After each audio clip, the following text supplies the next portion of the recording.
The idea is that we want to do, 100 good training sessions for every crappy thing that happens to them in the backpack. So for example, let's say you're going to go to the vet in that bag, you would want to fill their bank account with 100 positive associations with the backpack.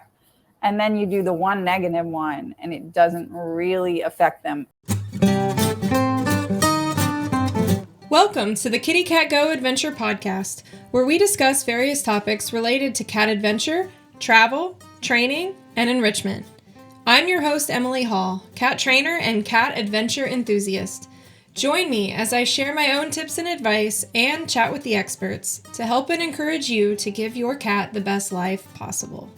Remember, no adventure is too big or too small. I can't wait to learn, grow, and explore with you.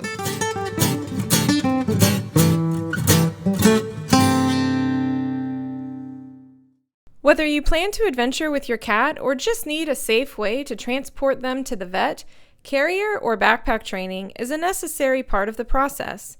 And that's what today's guest, Julie Posluns, and I will be talking about. Julie is an applied animal behaviorist and the founder of Cat School, a clicker training school for cats. Julie started Cat School when she realized how few clicker training resources were available for cats. The Cat School mission is to make training a fun, easy, and enriching experience for cats and their people.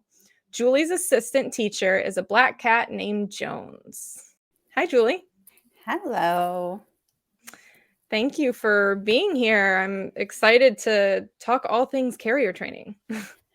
Thanks for having me. So am I.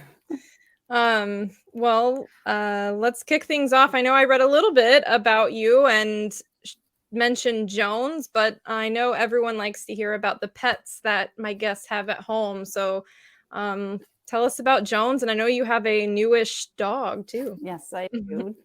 Ms. Georgie is the new dog. So yeah, Jones is 8 and he's the reason I started clicker training, because he is a very dog-like cat. He wants to do stuff. He wants to be busy. He likes to be engaged in everything. He loves dogs. So he was the reason that I got into clicker training, because he kept coming. And when I was working with my dogs, he kept showing up. So that was kind of, and I was like, wow, you're really interested in this and you're really good at it. And so he just keeps me busy with trying to entertain him every day. And Georgie is a rescue from the Dominican. And so it's good to have a new animal, because I get to see like how long training can actually really take, So it's good to be reminded, because she has a few things that we have to work through. And like, for example, she hates when I trim her nails and like stuff like that. It's definitely a good opportunity to start fresh and see how much work it takes sometimes to get past these things, and have a new animal to work with. Yeah. Along those lines, do you find that the training methods that you use are similar for both Jones and Georgie? Yeah, absolutely. Very similar. I would say, like, for many of the training plans, they're almost exactly the same. There's a few things like that I would be teaching Georgie that I might not teach Jones and stuff. But for the most part, like, I'm not putting Georgie in a backpack. So vice versa, there's things I would teach Jones, but not Georgie. Georgie, I work on like more formal obedience stuff too, like healing and stuff, which I don't do with Jones. So like, she's learning to put her chin on my leg and stuff like that's not something I'm ever going to teach Jones. That's funny. I've been working on that same skill with my dog, but except my hand instead of my legs. That's a hard one. Yeah, it's hard. Well, the chin rest, I do teach that to Jones, but I don't actually transition that to like putting his head on my leg or anything like that. Whereas like with her, we're working on that. So yeah, it is hard. So you mentioned that you won't put Georgie in a backpack, but you do put Jones in a backpack. So Yes. that's a good segue into tonight's topic. So why do you think that both backpack and just regular car carrier training, why do you think those are important skills? Well, if you're doing leash walks, you need the backpack for safety. For sure, like, excuse me, in the case of Jones, if we're walking and he gets nervous about something, like sometimes landscapers will show up when we've already passed our house, like we've walked a few blocks and there's just no way he's going to walk past them. There's an example where I would definitely get him in the backpack first. If I saw a strange cat, that's an emergency. I would put him in the backpack until I kind of figured out what's going on. A dog off leash. Those are all examples where I'm like, okay, you're going in the backpack right now. The car training, there's a big relationship with stress in the vet and car training. So if the only time you're taking your cat in the car is to the vet, and that's obviously not going to be great. So working on that, if you work on your training, and a big part of that is the carrier. So if you decrease the stress in the carrier and the car, you're already going to be so much better off when you get to the vet. Your cat's stress is already going to be a lot less. So that's a huge thing that you want to work on. And then, of course, if you want to do adventures, if your cat's getting stressed in the car, it's really hard to justify going on bigger adventures. Like I have trouble with that, especially like if you have a place to walk around your house. I mean, like in your neighborhood, if you have a good neighborhood and your cat's happy there, it's hard to, put them in the car and take them somewhere else if they hate the car. That would be a big barrier for me to doing bigger adventures. If my cat didn't like the car and we had a safe spot to walk near our house, it would kind of be like, yeah, what's the point? He hates it. So why am I going to do it? Mm-hmm.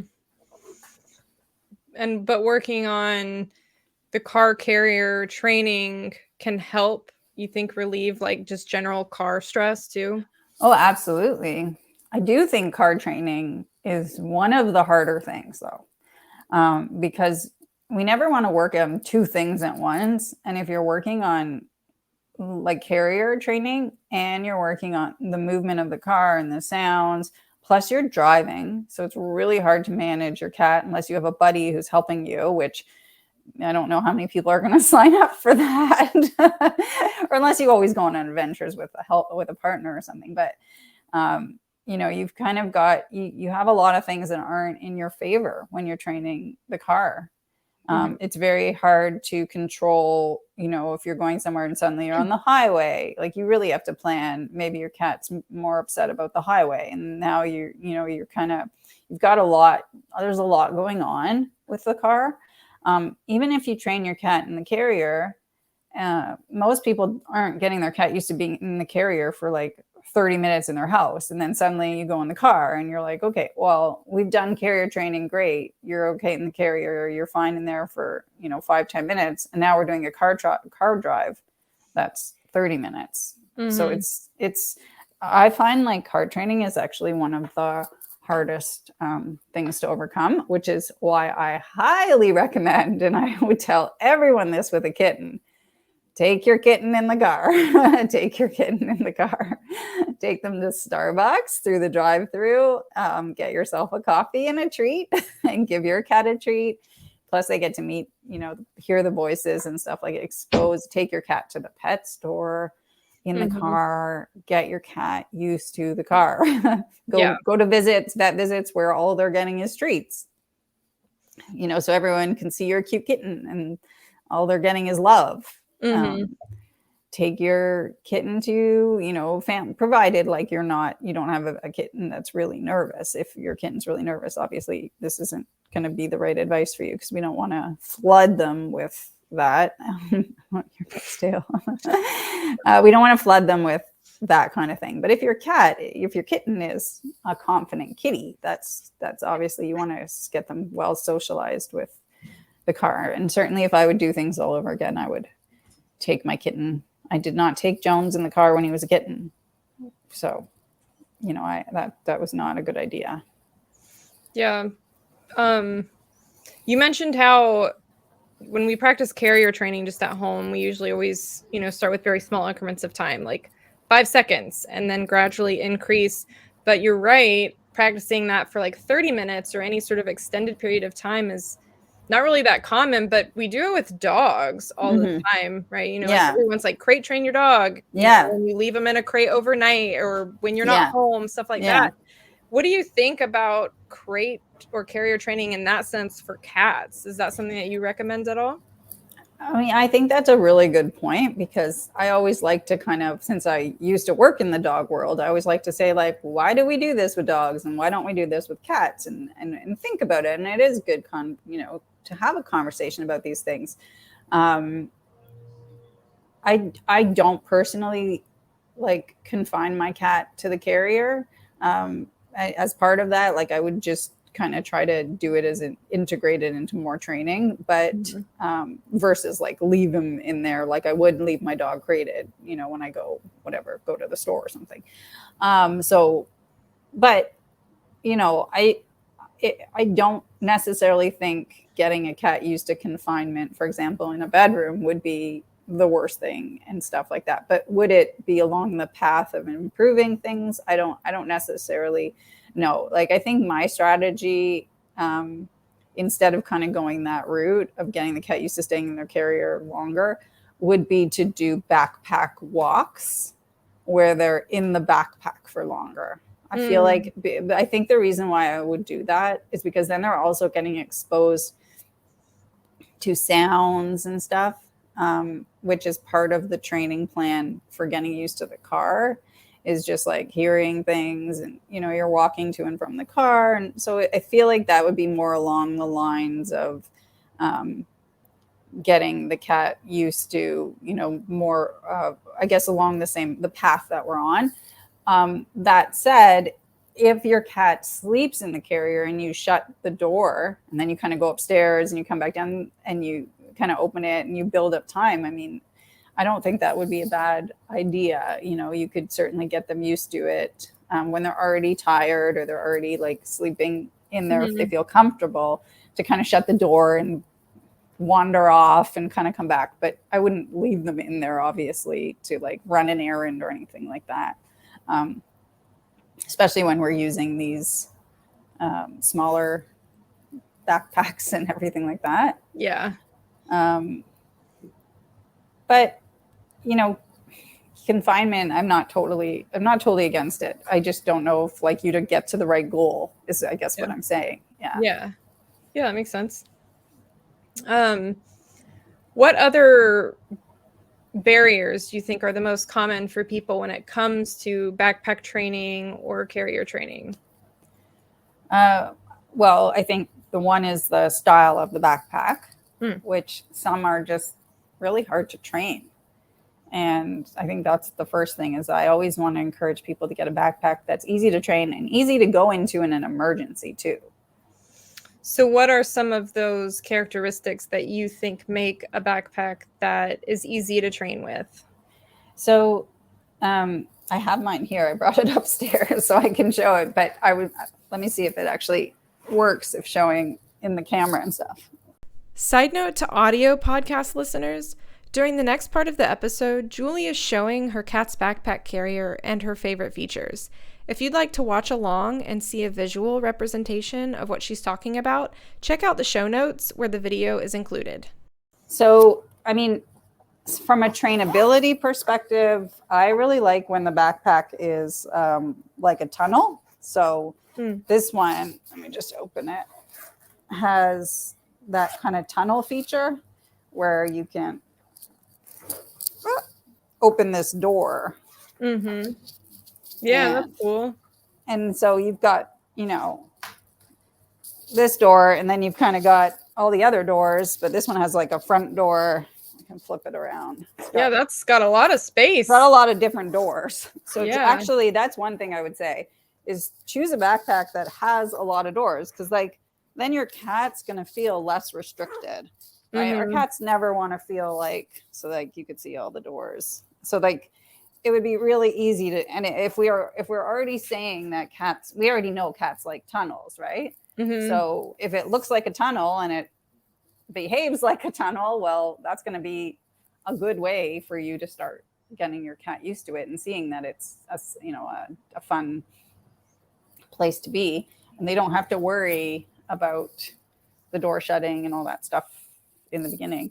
But I really like that the cat knows that they can like go in and go out another door. You can drag the toy through, you can throw treats in, but they get this like a sensation, this idea that it's more of a toy or playground when it's all open like that, versus like the circular kind. And it's very hard to get them to go in the first time when it's like a circle. Then they have to do a spin, or they have to go in through one door and turn their body to do like their butt sticks out, and you're kind of, what are you supposed to do there? Like, you don't want to push your cat in, obviously. Yeah. So sometimes you can lay them flat on the side. So that's another kind of route that I've gone with that style, is the ones that are kind of longer and circular, and you can lay it on its side and you get them to go in, and then you kind of put it vertically so it's horizontally, and then you turn it that way. So that's a strategy for that kind. But still, many cats are really long, and they'll go all the way in, and their two legs will still be like kind of sticking out, and they won't turn. Yeah. So then you're kind of stuck.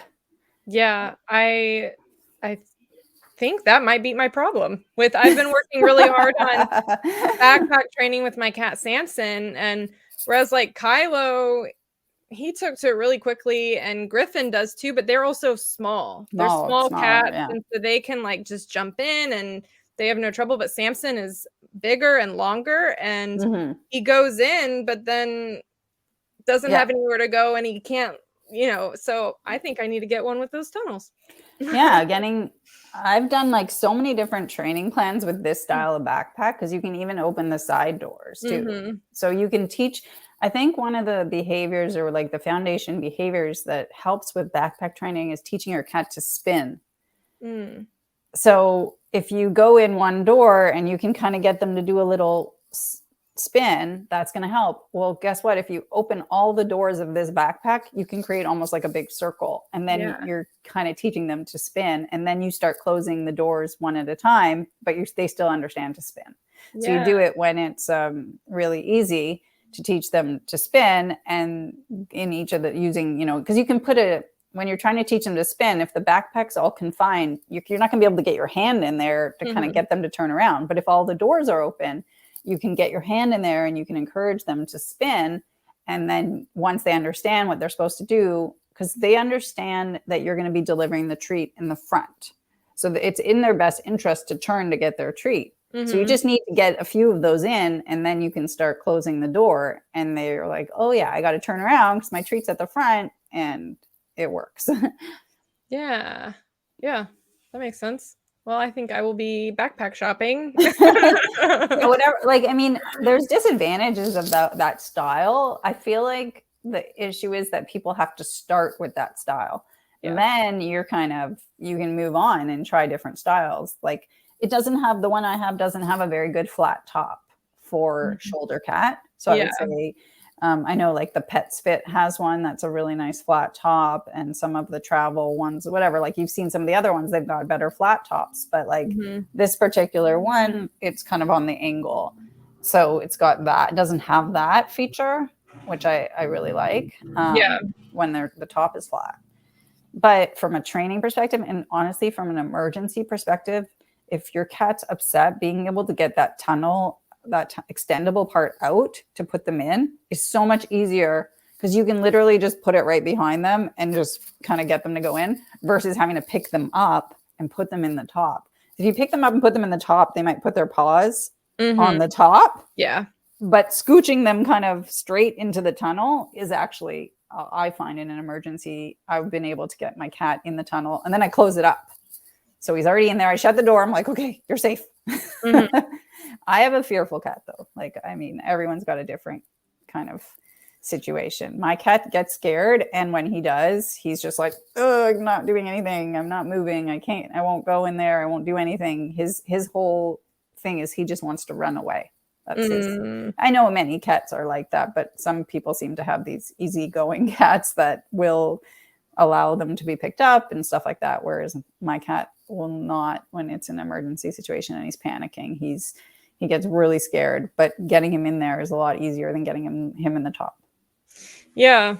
Yeah, I mean, that's such a good point. Every cat is different and has a Mm-hmm. different personality, different struggles, and the solution for one might not be the best solution for another. And so Mm-hmm. I think, that's why it's so important for us to all have these conversations and share our experiences because Yeah, we like can learn from each other and yeah. some cats might be able to be picked up and feel safe, like Mhm. being held. That's definitely not my cat. Yeah. Yeah, my Kylo is very easy. Like if he'll get scared, but he just shuts down. He doesn't try to Mhm. flee. He'll just like Yeah, sit there and I can pick him up and put in his backpack and he's done. He won't come yeah, out again after that. right. But he doesn't try to run away. Whereas Griffin, he's more like Jones. If he Mhm. gets scared, he kind of like goes on Mhm. this manicky Yeah, yeah, kind of behavior. yeah, yeah. I need to get out of here. I'm panicking, whatever. Yeah. Yeah. Yeah. Um, Question from a viewer. Kim is asking, why is the flat top important on backpacks? Well, I do like doing the shoulder cat. So the Mhm. cat puts their paws on the backpack and on your shoulder. Um, that's it just seems easier when they have more surface area to kind of like sit on the back of the bag. Yeah. So I feel like the funny thing is it's hard to see your cat what they're doing behind you because you're walking and you're doing your thing. And you don't have well, I don't have anyone behind me to see what it looks like, but it seems like Jones does fine with this style. Like he still can put his paws on and on the back, but for some reason in my mind he would be more comfortable if that top was flat. I Mhm. also think like jumping on it would be easier. Yeah. I feel like he would feel better to jump on it if it was flat. Then kind of like he does okay with it, but I think it would help with his confidence and stuff.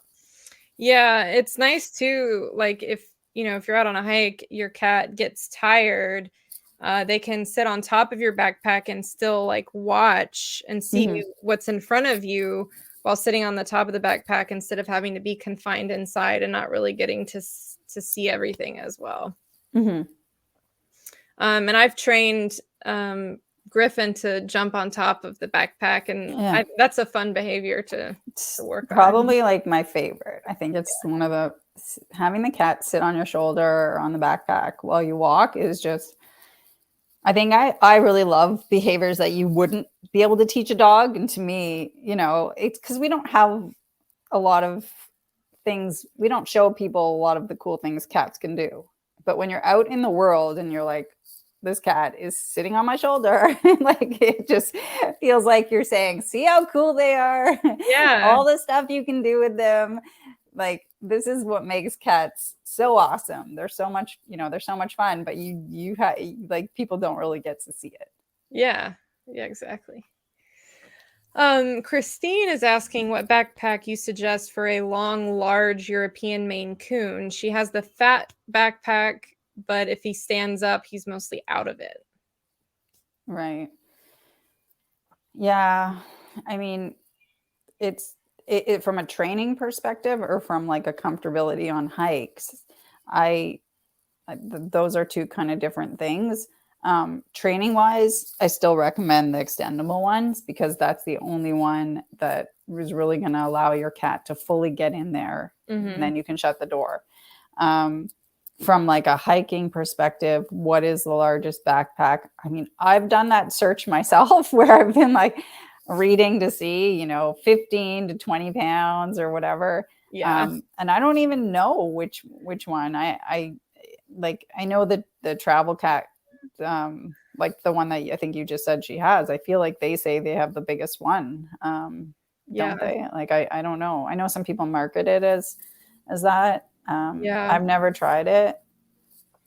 I have that one, but I don't have cats that are 20 pounds. So I can't say if a cat that big would like comfortably fit in it or not. I have seen there's one out on the market that's a double decker. And it's a weird name, like Ibiyaya, or I don't know. Ibaya. I think they make Yeah. strollers or something. Yeah, and they have a double decker backpack so you can put like That's two cool. cats. Yeah. And I don't know if you can take out the middle divider, but if you can, then maybe that one would work for a larger cat, since it's made to fit two. How much is her cat weigh? What's 20 pounds. 20 pounds. Oh, wow. Yeah.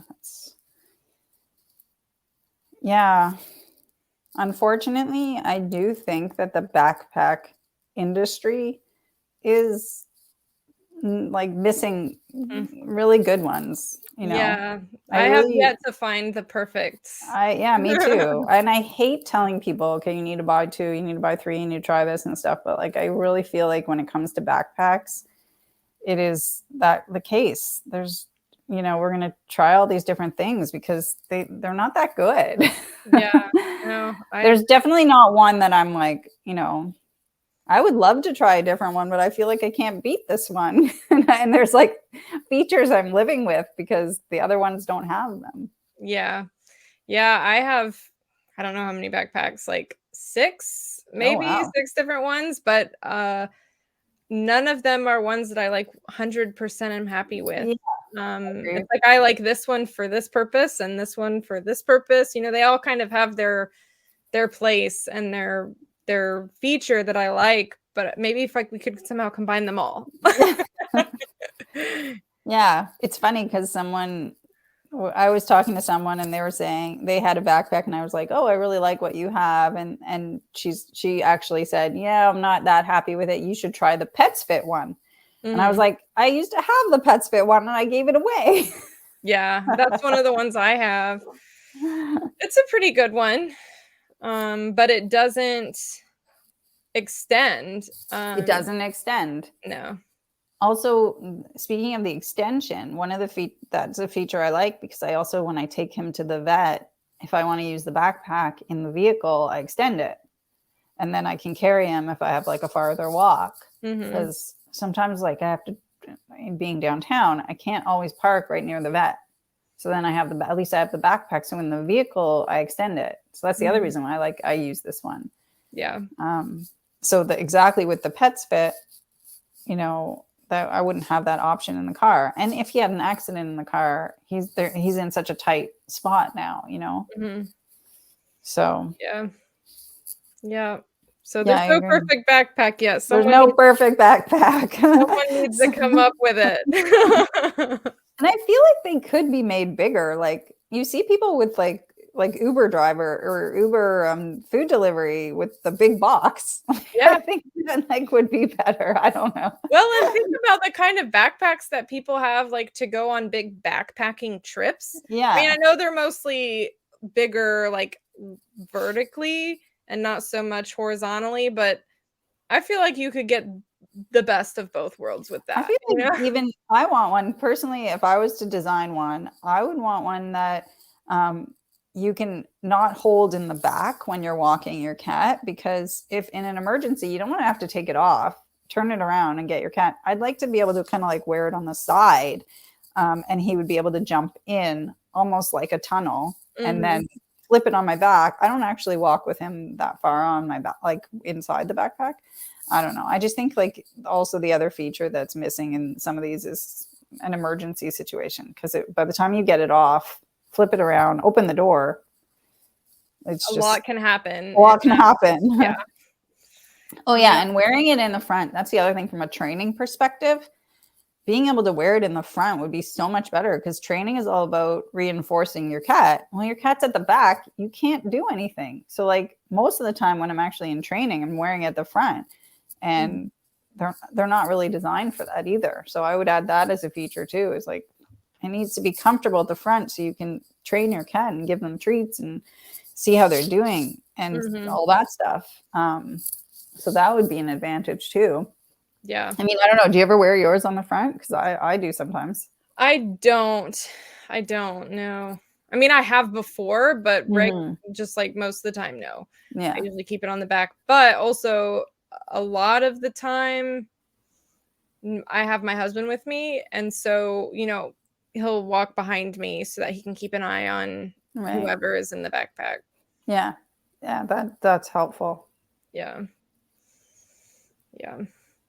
Um, Kind of going back to the training process, um, what what is the first step? Like where do you start with backpack training? I know you mentioned like teaching spin and all of that, but Hmm. I feel like maybe there's steps even before that. Um, so can you just like I guess walk us through the basic training process for backpack? Hmm. So the first step would be just putting treats inside to show that this is a good place to be. And that's where like the longer one really comes in handy because you can put the treat right in so your cat has to go all the way in. Yeah. um, and so you're getting them in there. And then once they're in there, now you've kind of got the behavior you want to reinforce because they're already in there. So once you Hmm. get them in, then you put more treats in. So by doing that, you're saying to them, when you go in here, good things happen. Hmm. And once your cat is like, oh, well, whenever I'm in here, I get lots of treats. Well, guess what's going to happen? They're going to go in there on their own. So now they go in there on their own. And that's when you could use your clicker to like mark or reinforce that behavior and then give them a treat. So then now you're turning it into more of the cat's offering the behavior you want. I'm going to go in there, and then they're going to almost start looking at you like, look, I'm in here. Do I get something? So you once you get them doing that where they're offering it, then you can start to like add the signal that you want them to go in. And so one of the challenges with the training is that um, the backpacks are really quite narrow and you're trying to put your hand in. So let's say your signal is to go in, put your hand in there to tell your cat to go in there. That's really hard. So you Hmm. could use a target stick. So that's actually one of the good uses of the target stick because it's so thin. So if you teach your cat to touch the target stick, then your signal can turn into that. So you can put the target stick in there and that can be. And one advantage of that is that if you are wearing it on your back, you can take the target stick and put it on your back Hmm. to tell your cat to go in there too. So I do like the target stick as a tool for backpack training. If not, you're going to want to figure out what you want your signal to be. So then you're pairing the signal with the action of your cat going in. So let's say it was a verbal signal, like crate or whatever you want to use, or get in. Then just as your cat is about to go in, you're going to walk over and say get in, or you're going to point to it, whatever signal you want. And since they're already being conditioned to go in, when you're standing there and they know they're getting treats and you got your treats out and they start going in, you're now adding that signal. You say get in, they go in, you click and reinforce. And then you take a treat to reset. So you get them out and then you repeat it. So then you kind of, use your signal, get in, they go in, click and treat. And you do that multiple times. So you add the signal to getting them to go in. And from there, the training does continue to like shutting the door, lifting it up, all that kind of thing, where you just kind of want to do it very gradually. So you shut the door for a second, open, give a treat. Shut the door, open, give a treat, lift it up, give a treat. One of the things I do like to say though is with this stuff, you want to be careful not to like close the door and lift it up. What I would do is lift it up with the door open because you want to give your cat a choice to tell you that they are okay with it. And if you leave the door open, I always like to train with the door open because if they jump out, that's their way of saying, I'm not okay with this. You got to make it easier for me. Hmm. So I think a big mistake people make is shutting that door, and then they don't really realize if you shut the door, you don't really know how your cat is feeling about it because they're kind of stuck in there. Yeah. So shutting the door is actually one of the last, like I'll practice shutting the door a bunch of times, but I won't actually do much with the door shut because I want that feedback of like, are you okay in here? And do you want to keep going in here? And do you want to stay in here? And all that stuff. And if the door is shut, it's really hard to get the feedback. Yeah. Are you tired of dragging around a soggy or dirt-covered leash on all your cat adventures? Say goodbye to the leash struggles because I've got the perfect solution for you. Introducing the Kylo leash, the one and only biothane leash designed exclusively for cats. Picture this, a leash that's waterproof, odor-proof, easy to clean, and cruelty-free. That's the Kylo leash in a nutshell. It's not just a leash, it's a game changer for your cat's outdoor adventures. No more dirt and debris, no more soggy disasters, just pure, worry-free fun. My Kylo leashes are handcrafted, fully customizable, and come in a rainbow of colors and varying lengths. Whether you prefer the basics or crave a hands-free experience, I've got you covered. And guess what? They come with a lifetime guarantee because I believe in the lasting quality of my products. Elevate your cat's adventures now by visiting shop.kittycatgo.com and entering the code PODCAST at checkout for 10% off your next order. Customize your Kylo leash today and let the adventures begin.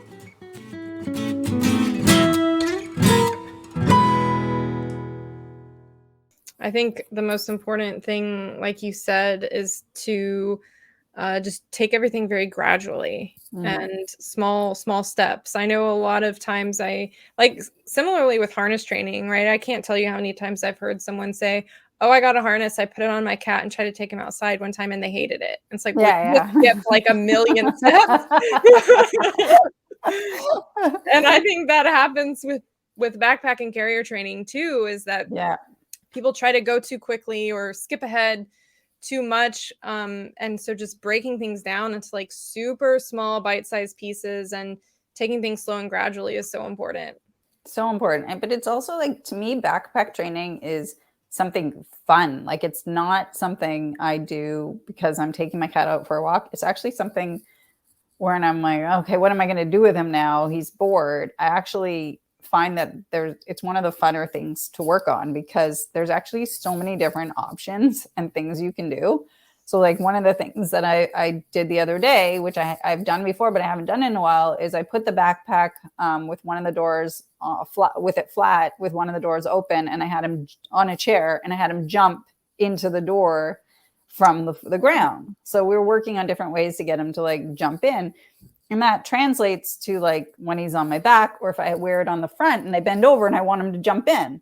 So I love backpack training. Like, to me, backpack training is like one of the things that I would just do with him in the house. And it has nothing to do with the walks. Like, can I wear the backpack and put the target stick and have him jump in? I see people doing that outside where their cat will just jump in. And I'm not even there yet. Like, I can't just get down, put the target stick, and my cat will jump into the bag. Now, he's very motivated to walk. He's not the kind of cat that likes to be in the backpack. He wants to explore a lot.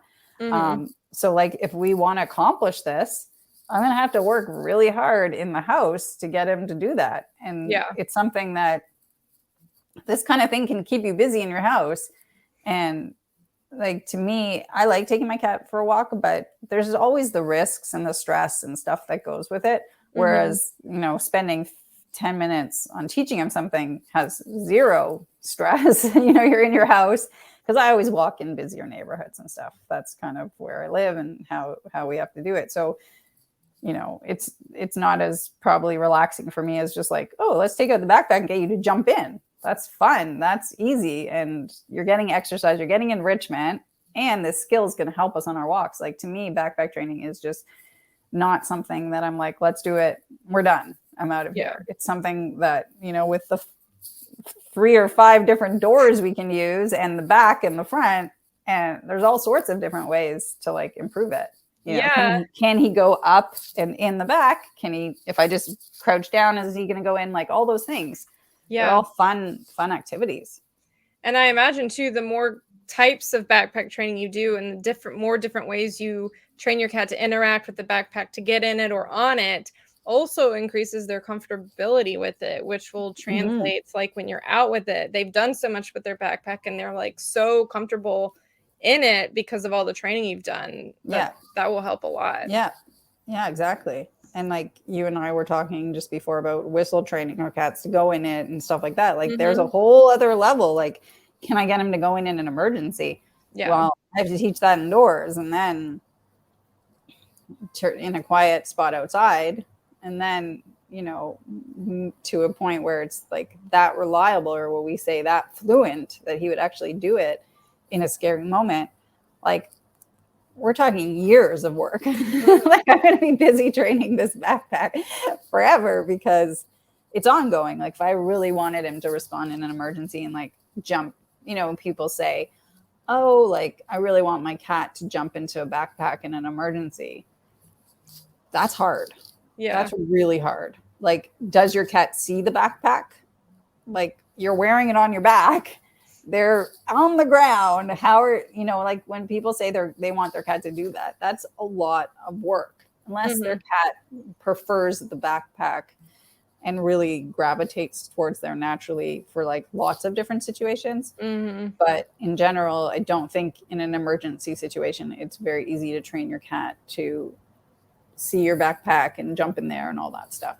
I think they're going to be, well, I know my cat is way more inclined to try to run away. And actually, when a cat sees a trigger, something they're scared of, their instinct is to run away. They're not going to want to stay somewhere, and they're going to want to create more distance. And if the backpack is keeping them near the trigger, it's going to be even harder because, they're that's competing with what their natural behavior would be. Yeah. So there is tons and tons of work, but it could be a fun activity. Is basically could be something you could work on probably every night for like a year. So everyone has lots of homework to do. Yeah, everyone has lots of homework. You can just play with that backpack every night for 10 to 15 minutes and you have tons of homework to do. Yes. What kind of advice would you give to someone whose cat has had a negative experience with a backpack? Because I know that comes up, maybe there was a bad dog incident that happened, out on the trail. And so now the cat won't go in the backpack anymore because they associate that backpack with whatever the negative experience was. Yeah. How does one overcome something like that? Well, I mean, you do have to go back to the beginning. And if back to the beginning is just putting treats in there to start with, keeping both doors open, that's, going to be your best bet. Should you buy another backpack? I know that's a good question that comes up. And I think it does depend, because when the prop is poisoned, it can be hard to unpoison it. And starting fresh could work. So if someone had like a crappy backpack, I would say, sure, now's a chance to like get something new and start fresh. But if you really like your backpack or you really like the equipment that you have, and it is easy to train those initial beginner steps again, I would definitely say, you could start over with really high value food in your house and that sort of thing. The idea is that we want to do 100 good training sessions for every crappy thing that happens to them in the backpack. So for example, let's say you're going to go to the vet in that bag, you would want to fill their bank account with 100 positive associations with the backpack. And then you do the one negative one and it doesn't really affect them, especially if you, like for me, I would use medication to decrease the stress for that incident. So I'm sort of combining a bunch of things to help with that. So you're training tons and you're making lots of deposits in the bank that this is an amazing experience, this backpack, and good things happen in it. You have your one bad experience, but you reduce the fear and the stress associated with as much as possible with your training and possibly meds if you use that for taking your cat to the vet. And so then in that situation, I would say you could use the same backpack because you've done all this hard work and you've reduced the stress so much. So to answer your question in another way, if like something really bad happened with this backpack and Jones hated it, would I still use it? Yes, I would start from the beginning. I would not say this backpack, forget this backpack, which I love and I find easy to train, but I would work with it again. And also knowing that he's had so many positive experiences with it, my hope would be that it wouldn't be that hard to. And I think I've seen and heard lots of people say that, like that their cat went back in it the next day and stuff, like they did. So if you've done the whole hard work and you've made all those associations, hopefully they don't just think, oh, it was the backpack's fault. Yeah. Yeah. Yeah.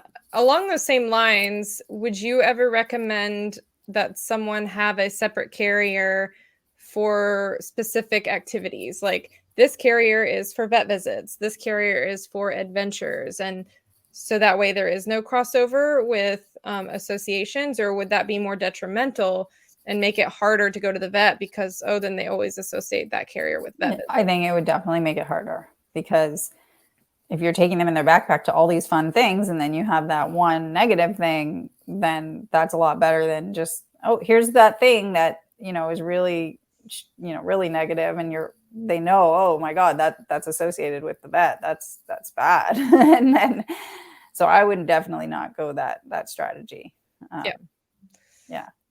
That makes sense. Question from viewer Cynthia says, how does one train the cat to stand up out of the backpack and onto one's shoulders? So I know you actually have I've already pulled up the YouTube video. I'm going to drop that in the comments for people because it's a really great video where Julie walks through the process of the shoulder cat training. But do you want to just like quickly speak to that and run through the training process real quick for that? So the shoulder cat, so how do we get the cat to step on the backpack and have two paws on the shoulder? Is that the question? Yes. Yeah. So we're teaching the cat to jump on the backpack. So here's another backpack exercise. We could like do, 100 backpack exercises, but you're getting your cat to jump on the backpack. And then I always do it. Then I put it in the front and I have them jump on it on the front. You could actually have them go, if they're on a chair, to just walk over to it on the front. So that's part of the training plan. I'm trying to remember the training plan now, but I think that was part of it. You have the cat on the chair, you wear the pack on your front, and then they just walk on the front and you feed them treats there. Mm-hmm. So they need to feel comfortable stepping on, I think like the foundations is they need to feel comfortable stepping on the backpack. Then they need to feel comfortable jumping on it. So you have them go from the floor on while you're wearing it onto the front. And then once they're like, oh, this is cool, jumping on this gets treats and stuff, then you can start switching it to the back. Mm-hmm. Because training it at the back is so much harder than training it at the front. And you can do so jumping, you always want to look at, okay, what makes this skill harder? Well, jumping is harder than walking. So if you put it on your back, go back a step and have your cat on the chair, and then all they have to do is walk onto it. And then once they're good at walking, when it's behind you, then you can add the jump again. So you can use your target stick or your finger target or just having like a churu behind you. But the goal is that you're getting them to jump on there. And then to get to the final stage of them putting their paws on your shoulder, once they're on the backpack, you're just kind of like, where's my hand in the camera? Luring them forward with treats and feeding them up here. But you could even break it down even further and just getting your cat comfortable putting their paws on your shoulder, because that might be something that they're like not that comfortable with. So you could get them used to that. And I know I think I even have some lesson. Like one of the tricks, teaching your cat to give you a hug, and they put their paws on your shoulder. So they get used to like that sensation of, what does your shoulder feel like? And is it stable? Because, like we're always moving. We can't just expect our cats to be all comfortable with all our weird body parts and everything. Yeah. So yeah, it's a bunch of pieces, but a lot of fun to train. Again, it combines all the things that to me are just like, you're making that positive association with the backpack. You're giving your cat exercise because they're balancing, they're stepping on the and you're giving them mental stimulation and the physical, like such a great one. Highly encourage everyone to do it. And then you have this whole thing you can keep working on, which is increasing your cat's, the amount of time that they stay on your shoulder when you go for a walk. So like you literally have a project to do with your cat for your whole life. Another one. I So many do. projects. Yeah, I do. Well, I always look for stuff to do with Jones because, you know, he likes to do stuff and you're like, well, what are we going to work on today? But one of the things that I'll do with him is I'll have him riding on the backpack and I'll just do a little loop and then I'll try outside my house and I'll go back inside and then I'll do another one and I'll try to see, will he stay on as I increase those loops that we do, as I'm building the amount of time that he'll stay on and the places that he feels comfortable staying on, because he might feel comfortable staying on in a laneway but not at the front where more people are walking by. How long do you think it should take backpack training? Or would you say that there's any like set length of time? Because I know that's a question people ask all the time is like, how long does harness training take? How long does backpack training take? Yeah, I mean, that's a hard one because I think it's also like, what are you asking for? Like if you're asking for your cat to go into the backpack in a yard, are you going to be walking with them, or are they just going in for a second? Are you going, you know, I think it's all about the different goals. But if you just wanted your cat like in the house to feel comfortable being in the backpack, I mean, I think that like by 3 sessions, your cat should be like, oh, I get treats in here. Like, I don't think that part of the training should be long. But lifting it up, walking with it, shutting the door, you start adding in those things. You know, you could be doing it for like, I think if you were doing it every day, you know, once or twice a day, you'd make progress. So like in a couple of weeks, your cat was very happy in the backpack. But when you try to start, you know, doing a lot longer, like, can you go for a walk with your cat in the backpack and like, if you open the door, would you? I think the real question for me, like, I know people say, well, my cat will go in the backpack, but if you opened the door, would they be happy to stay in or would they jump right out? Right? That's a different question. Like, to me, achieving that with my cat, I haven't gotten to the point where I would be able to walk him with the door open and he would stay in there, because he doesn't love the backpack as much as he loves going for walks. Yeah. So, you know, could I get him, if I put his harness on and then try to ask him to go in the backpack, that's really hard because he associates his harness with going for a walk with not having to go in the backpack first. So I think this is also a good question that people get wrong sometimes, which is, should you put your cat in the backpack to take them out for a walk? And I think there's like, I don't know if anyone's ever asked you that, but I know some people say that prevents door dashing. So it's something you should do. So I would not recommend that, because it's really important to me when I walk my cat that he always knows how to get home. So I don't want to just take him in the backpack, take him somewhere and let him out, and doesn't have any like familiarity with there. So, I mean, obviously certain cats, it would be more important to you. Like if you have a fearful cat, it's really important that they know when they're scared, where they're going to run to. So I would never do that to my cat personally. But now that he loves going for walks, I could do that as a way to make the backpack better. So I ask him to go in the backpack, we go out, and then I let him out. He already knows he's in a familiar zone, so there's no fear at this point. Then I've now made that association that going in the backpack equals walks. So if your cat loves going for walks and you put them in the backpack first, that can help make the backpack a better thing, because your cat thinks, oh, when I go in there, I get to go for a walk. But it doesn't work if your cat is fearful, because then you've taken them in the backpack and you've kind of like disoriented them, and then you let them out and they don't know where they're, you know. So I think there's like 2 parts to that. Yeah. But overall, as a rule, for people starting their journey, I do not recommend putting your cat in a backpack to prevent door dashing. Yeah. Yeah, I always just carry my cats over the door, not in a backpack. Like if I'm just going in the backyard, I just carry them. So getting back to like the question that we were talking about before we came live, and I say, like, why would someone do that with a cat but not a dog? Yeah. And I think it's really good to think about that and say, what are we doing? Is that really a good strategy? And, you know, why do we do that? What have we been kind of like conditioned to believe why we should do that? do we really think it's working to prevent them from door dashing and all that stuff? Yeah. Yeah.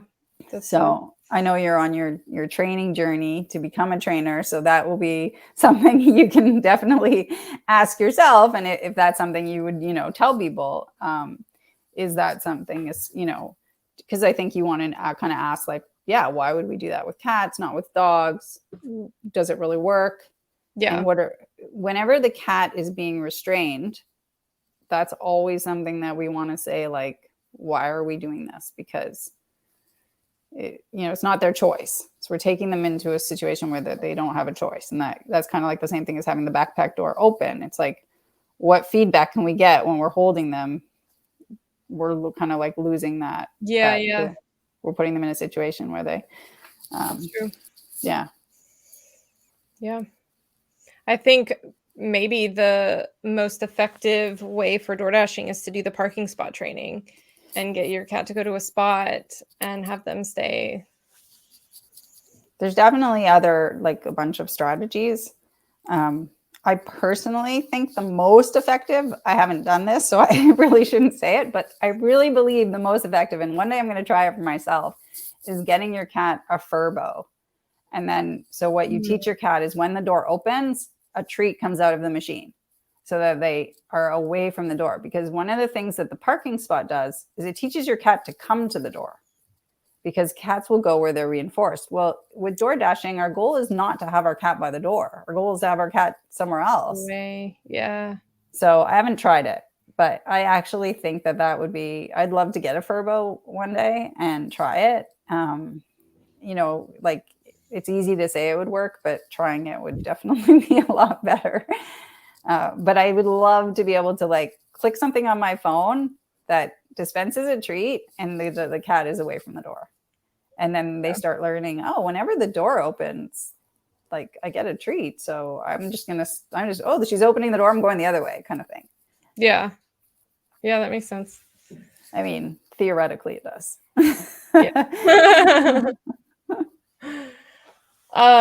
Question from Darren. He says, does backpack training directly transfer to bicycle basket training and kayak training? I think so. I think it's like kind of like on the same path of car training. It's like movement, noise, all that stuff. So getting your cat to stay in the backpack while you're walking, I think, is a good step in the right direction. And then adding more motion. So if your cat's happy staying in the backpack while you're walking, then you're going to start, adding slow motion to that and seeing how they do, and then increasing the motion. So yeah, I think it would be in the same kind of family of behaviors. And think probably too, I haven't done bicycle basket training, but that the training process of getting your cat to get into a bicycle basket and all of that would be very similar to asking your cat to get into a backpack. Yeah. That's I've never done it either, but I do think, it depends how you're approaching it. Like if you're asking your cat to jump into the basket when it's already on your bicycle, that's different than putting them in and then attaching it to your bicycle, obviously. And I think, again, you want to go back to that door situation where, like, if you open the door, is your cat trying to jump out right away? Because how else do you really know if they like back being on the bicycle? Yeah. The best way to know is to open the door and give them a treat, see if they want to jump out, and see if they're happy staying in there to get another treat and stuff. Yeah. Well, lots of good questions, lots of good conversation. Training is such an endless topic. Training is a world. It's a world. I'm always like still trying different things, and yeah, it's definitely a big topic, and there's always stuff to work on. But I think like the big idea is like if you take it from a place of like we're all here to enrich our cat's life, right? That's ultimately what we want to do. We know that we want to find ways to see if they enjoy stuff. So we can use the backpack as a way to do that.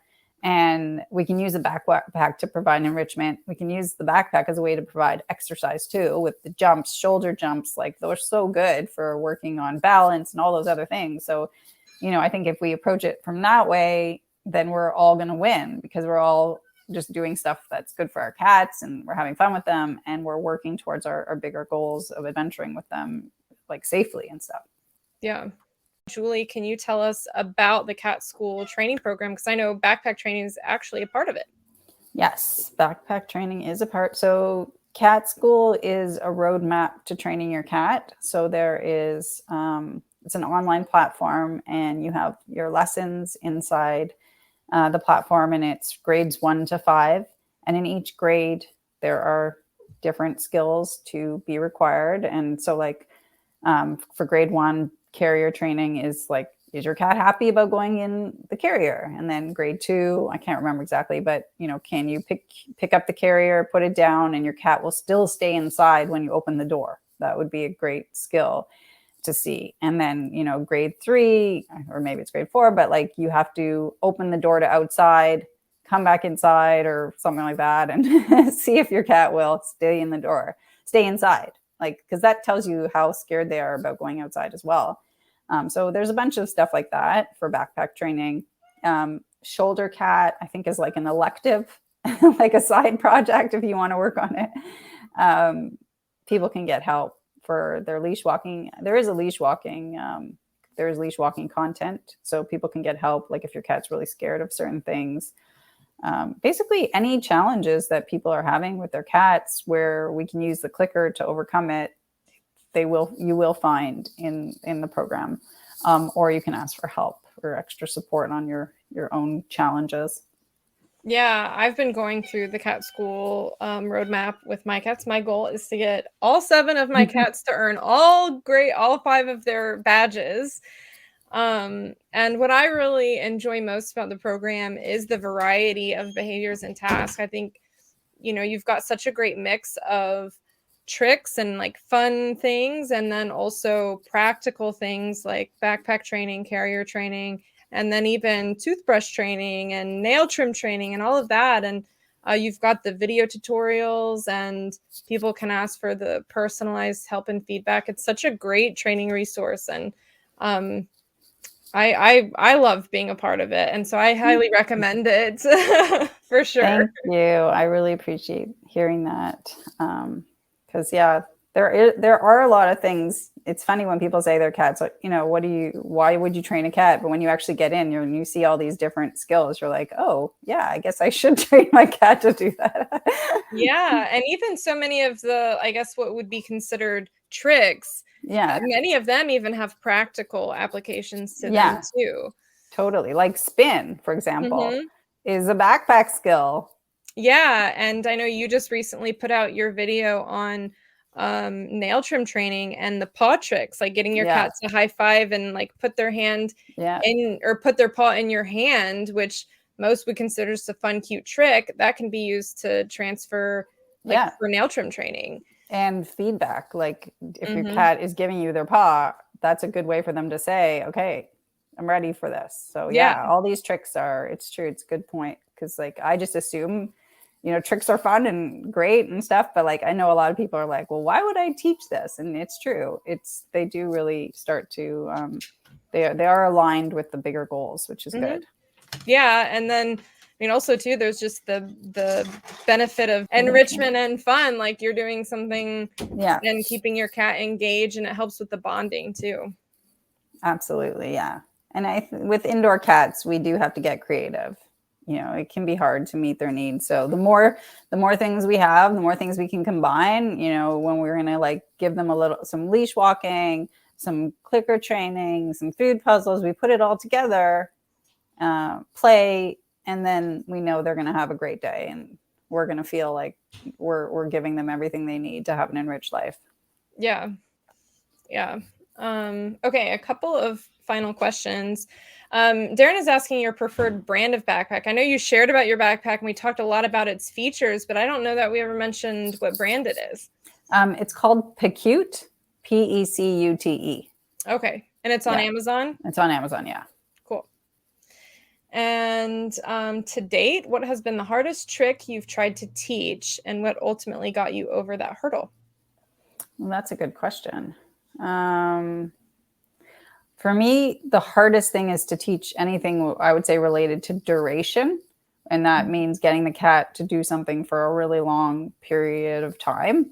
I struggle with that as a trainer because I always feel like they're going to break down and the behavior is going to ruin because the cat's going to walk away. So, but what that's applied to, to your Joe, I did hear Joe. Just complaining. I can't really think of any particular trick that stands out where I was like, this is so hard. There's not really anything that's standing out actually.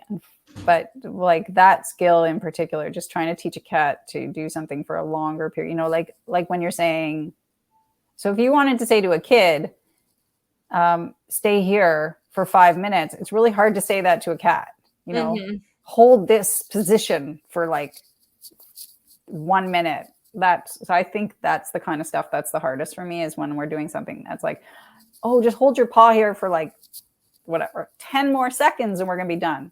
That kind of communication is hard. So that's like more advanced for sure training, and haven't mastered it yet. Yeah.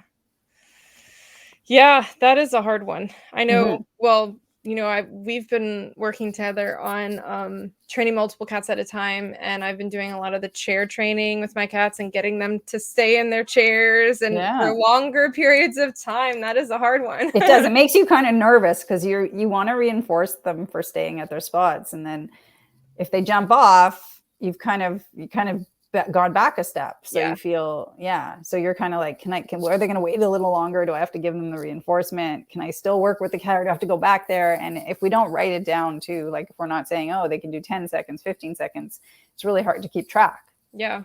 So that's, anything related to that, I would say is hard training. Yeah. Like the stays for sure. Mm-hmm.